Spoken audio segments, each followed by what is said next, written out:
నమస్కారం అండి. నా పేరు నాగేష్, అన్నమయ్య జిల్లా డిస్ట్రిక్ట్ ఎగ్జిక్యూటివ్ మెంబర్. ఈరోజు అటల్ బిహారీ వాజ్పేయి గారి పుట్టినరోజు సందర్భంగా వారి గురించి కొన్ని విషయాలు తెలుసుకుందాం.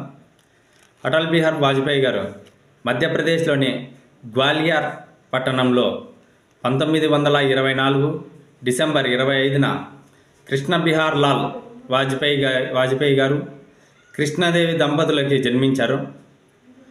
వారున్న ప్రదేశంలో బాతేశ్వరంలో పురాతనమైన మహాదేవుని మందిరం అత్యంత ప్రసిద్ధి చెందినది.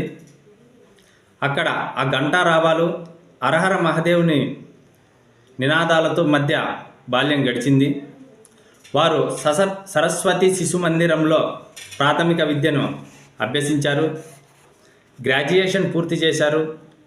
ఇంగ్లీష్, హిందీ, సంస్కృతంలో ప్రధాన అంశాలుగా డిగ్రీ సాధించారు. కాన్పూర్లో లా పూర్తి చేశారు. రాజనీతి శాస్త్రం పూర్తి చేశారు. 5వ తరగతిలో నుండి రాష్ట్రీయ స్వయం సేవక్ సంఘ్లో చేరారు. అలా వారి జీవితం గడుస్తూ 1942లో క్విట్ ఇండియా ఉద్యమంలో పాల్గొని జైలుకు కూడా వెళ్ళొచ్చారు. 1951 భారతీయ జనతా సంఘ్లో చేరారు. ఆ పార్టీలో మంచి పేరు ప్రతిష్టలు సంపాదించారు. 1957లో తొలిసారి లోక్సభకి ఎన్నికయ్యారు. 1977లో మొరార్జీ దేశాయ్ మంత్రివర్గంలో విదేశాంగ మంత్రిగా పనిచేశారు. 1977 ఐక్యరాజ్య సమితి మహాసభలో మొట్టమొదటిసారి హిందీలో ప్రసంగించిన వ్యక్తిగా వాజ్పేయి గారు ఉన్నారు. 1980లో బీజేపీ పార్టీ ఏర్పాటైంది.